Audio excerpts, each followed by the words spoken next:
Good afternoon. I'm Grayson Robinson. I'm the Arapahoe County Sheriff. With me this afternoon are several representatives of the many public safety, local, state, and federal agencies that have joined us in the initial response and the investigation of this tragic shooting at Arapahoe High School. I'd like to give you a very quick briefing on what we know at this time, and then once I've given you that information, Superintendent of Schools Scott Murphy will make a brief comment. Governor Hickenlooper would like to make a comment, and then I will come back and try to answer any questions that you may have regarding this particular situation. Today at 12:33 p.m., a lone gunman entered the school on the west side. The gunman came into the school and immediately asked for the location of a very specific teacher, and he named that teacher by name. When the teacher heard that this individual was asking for him, the teacher exited the school immediately. In my opinion, was the most important tactical decision that could have been made. That he knew he was the target, and he left that school in an effort to try to encourage the shooter to also leave the school, with the focus of safety and security and well-being of our students in his mind. When that happened, one student was shot by the shooter. That student was transported immediately by Littleton Fire Rescue, and that student is currently in serious condition at a local hospital undergoing surgery. A second victim was shot. That individual suffered a very minor gunshot wound and is being treated at a local hospital. We believe that that individual will be released before the end of the evening. Our active shooter protocol was immediately initiated by our school resource officer. The officer went immediately to the threat as he is trained, and all of the responding deputies and police officers also activated our regional active shooter protocol, and that is to go to the threat and try to eliminate the threat while keeping students and staff safe. Within 20 minutes of the time of the report of the shooting, our deputies found the suspect dead inside the school. Currently, right now, it appears to us that shooter is dead as a result of a self-inflicted gunshot wound. However, that determination remains under investigation, and we will continue to look at those details. At this point in time, we have victims advocates with the families and the victims at the hospital, and we have investigators with the family of the shooter. We are beginning our investigation now as a crime scene. We have evacuated the entire school.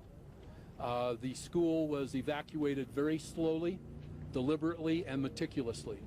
We wanted to ensure that all of our students, number one, were safe, and secondly, we wanted to ensure that we had no other suspects or individuals that were collaborators with our shooter.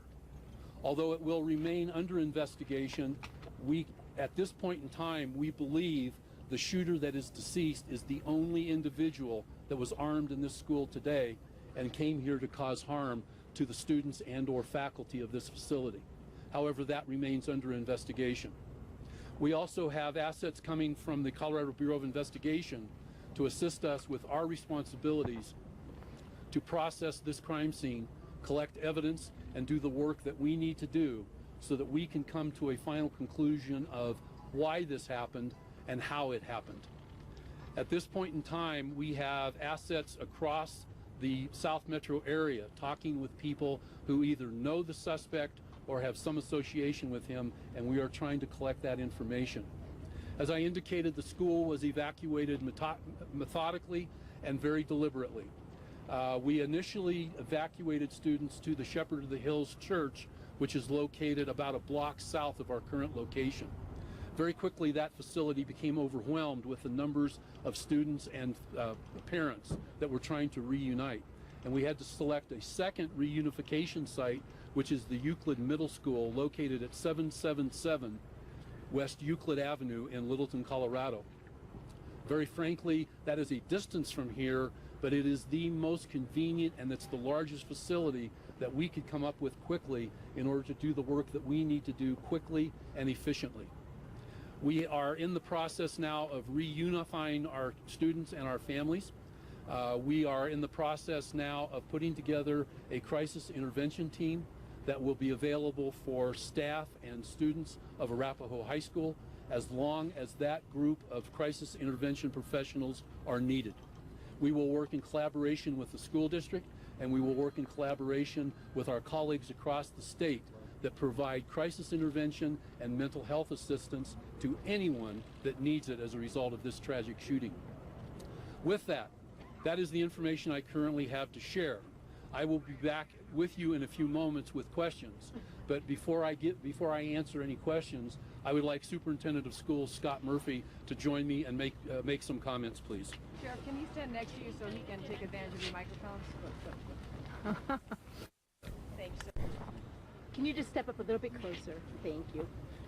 Our thoughts, our prayers are with all the families, students affected. We are doing everything we can to work with our Arapahoe County Sheriff's Department, and we'll do the care that we need to for the families as we go forward. It's a very, very difficult day for Livingston Schools and Arapahoe High School. Thank you, Scott. With that, Governor Hickenlooper would also like to make some comments. Governor, thank you for joining us. Well, I'm not sure what I can add. Obviously, our hearts go out to the principal, Natalie Premenko, Scott Murphy, the superintendent you just heard. I mean, this is a good school district, and to have this all too familiar sequence where you have gunshots and parents racing to the school and unspeakable horror in a place of learning, and in this case we saw the incredible training and preparation of our first responders, and I give Sheriff Robinson, who announced his retirement today, of all the ironies. I mean, they had this trained so that, again, officers from all across the South Metro area were trained in how to go in immediately into that school and make sure that the perpetrator, this kid, the officers went right to him, and they got to him literally within minutes. That is a world of change from the way response used to happen, and I think it just says volumes about these guys. And our hearts and prayers are with the entire Arapahoe school community, and we'll do everything we can to help them get through this. Thank you, Governor.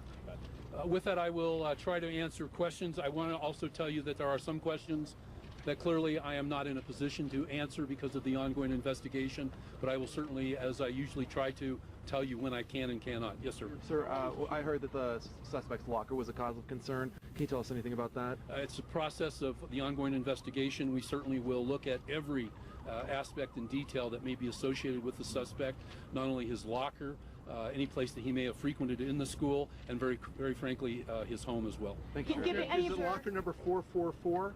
I would have no idea. Sheriff, you said that the teacher left school immediately. Can you know about the relationship between him and the student, why he should leave? Still a matter under investigation of what the relationship between the shooter and the teacher was. We know that the student that was armed with a shotgun, as he entered the west side of Arapahoe High School, immediately asked for the location of this specific teacher and asked for that teacher by name. As soon as the teacher realized that, as I indicated in my initial comment, he departed the school. That was a very wise tactical decision. He took himself away from the school and with an effort to try to encourage the shooter to go with him. What can you tell us about this? What can you tell us Julie? about the student who was shot? How did that occur and what was going on there? Don't know the details. Still a matter under investigation. We do know that that student suffered a serious gunshot wound. We believe that the student is still in surgery in a local hospital.